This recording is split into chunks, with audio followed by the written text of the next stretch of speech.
बिस्मिल्लाहिर्रहमानिर्रहीम। इनफोडेक्स में खुश आमदीद। 9th क्लास बायोलॉजी स्टार्ट की हुई है हमने। उसका पहला चैप्टर है इंट्रोडक्शन टू बायोलॉजी, जिसमें प्रीवियस लेक्चर के अंदर हमने साइंस बायोलॉजी की डेफिनेशन और उसकी ब्रांच डिवीजन्स को स्टडी किया था। आज हम स्टार्ट करेंगे ब्रांचेस ऑफ बायोलॉजी। तो आइए शुरू करते हैं। There are several branches of biology which are following. Biology की मुख्तलिफ शाखें हैं जिनको आगे डिटेल में बयान किया गया है। सबसे पहले आती है मॉर्फोलॉजी। मॉर्फोलॉजी क्या है? This branch deal with the form and structure of living organism. एक लिविंग ऑर्गेनिज्म कैसा है, क्या उसका स्ट्रक्चर है, दो टांगे हैं कि चार टांगे हैं, दो बाजू हैं, आंखें क्या कहाँ पे हैं, नाक किधर है। तो ये सारी जो उसकी बनावट है और उसकी जो साख्त है, उसका जो मुतालिया होता है उसको हम मॉर्फोलॉजी कहते हैं। उसके बाद आती है anatomy. The study of internal structure of living organism. अंदरूनी साख्तों का जो मुतालिया होता है एक ऑर्गेनिज्म के अंदरून बॉडी के अंदर क्या क्या चीज़ पाई जाती है, उसका जो मुतालिया है उसको हम एनाटमी कहते हैं। थर्ड पे आती है हिस्टोलॉजी। हिस्टोलॉजी का मतलब है माइक्रोस्कोप की मदद से जानदारों के टिश्यूज का मुतालिया करना। अब इसके अंदर टिश्यूज कौन से आते हैं? नर्वस टिश्यूज भी आ सकते हैं, मसल टिश्यूज भी आ सकते हैं।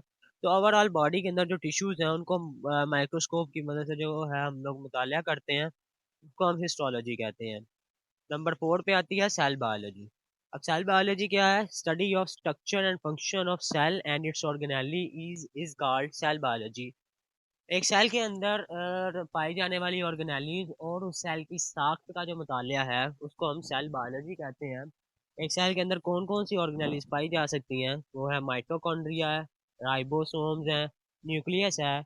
इन सब को हम चैप्टर 4 के अंदर डिटेल में जो है वो स्टडी करेंगे। नंबर 5 पे है बायोकेमिस्ट्री और molecular biology. The branch of biology that deals with the study of molecules of life और biomolecules is called molecular biology. अब बायोमॉलिक्यूल्स कौन कौन से हैं? Like carbohydrates, lipids, protein and nucleic acid. Biochemistry और मॉलिक्यूलर बायोलॉजी के अंदर हम लोग ऐसे मॉलिक्यूल्स की स्टडी करते हैं जो मिलकर लाइफ बनाते हैं। इनके अंदर हमारे पास आते हैं कार्बोहाइड्रेट्स, लिपिड्स, प्रोटीन है, वाटर है और न्यूक्लिक एसिड है। नंबर 6 पे आती है हमारे पास physiology. The branch that deals with the function of different parts of living organism. ऐसी ब्रांच बायो की जो बॉडी के मुख्तलिफ पार्ट्स की स्टडी करे, इसको हम फिजियोलॉजी कहते हैं। अब बॉडी के मुख्तलिफ पार्ट्स कौन कौन से हो सकते हैं?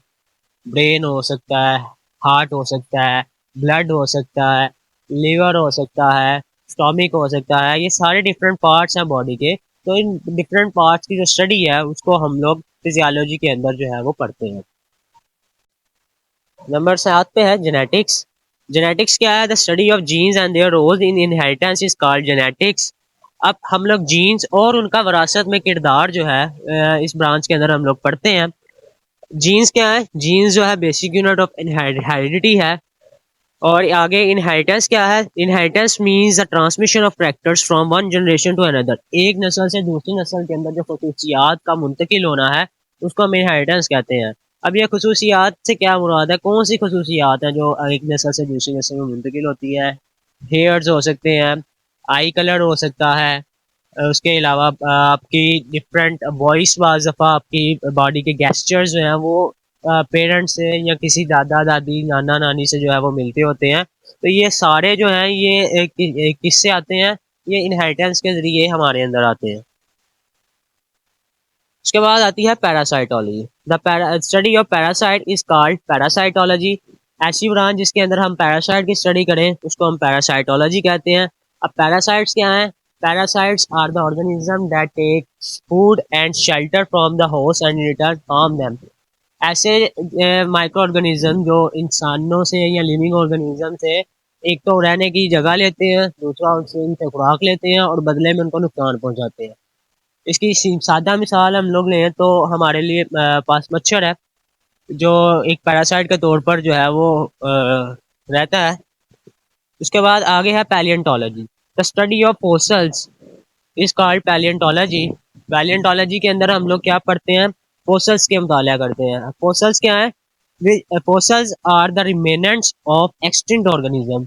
जो नापैद हो चुके जानदार के बाकियात होते हैं उन्हें हम फोसिल्स कहते हैं। नंबर 10 पे है taxonomy. It is the study of classification of living organism into groups and सब ग्रुप्स। जानदारों को क्लासिफाई करना ग्रुप्स में और सब ग्रुप्स से, उसका इल्म जो है वो टैक्सोनॉमी कहलाता है।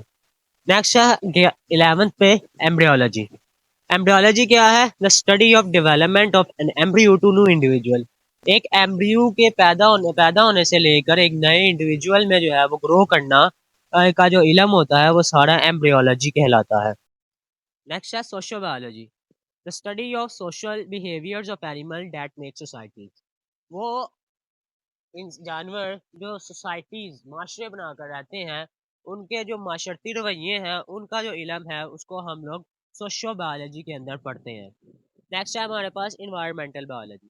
The study of interaction between organisms and their environment. एक जानदार जिस माहौल में रहता है, उसका उस माहौल के साथ कोई ना कोई ताल्लुक लाजमी होता है।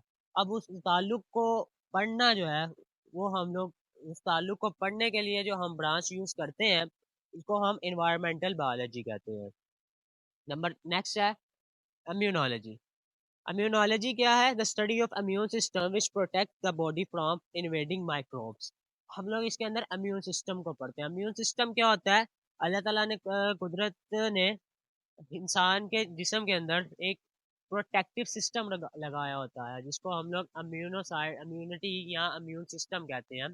इम्यून सिस्टम का काम क्या होता है कि हमारी बॉडी में कोई भी जो है वो माइक्रो ऑर्गेनिज्म जैसे कि बैक्टीरिया है, वायरसेस हैं, एलजी है, ये जब हमारी बॉडी के अंदर जाते हैं और हमारी बॉडी को इनसे नुकसान पहुंचाने का खतरा होता है, नुकसान पहुंचने का खतरा होता है, तो ये इम्यून सिस्टम जो है इनके खिलाफ एंटीबॉडीज प्रोड्यूस करता है और इनको जो है वो क्या कर देता है, किल कर देता है, डिस्ट्रॉय कर देता है। नेक्स्ट है हमारे पास entomology. The study of insects, जिसके अंदर हम हशरात का मुतालिया करें उसको हम एंटामोलॉजी कहते हैं। नंबर 16 पे है pharmacology. The study of drugs and there effects on human body. इंसानी जिस्म पर अद्वियात का जो असर है और अद्वियात का मुतालिया जो है वो हमारे पास किस में आता है? फार्माकोलॉजी के अंदर आता है। तो ये थी हमारी ब्रांचेस बायोलॉजी की। आई होप तो कि आपको समझ आ चुकी होगी इसमें।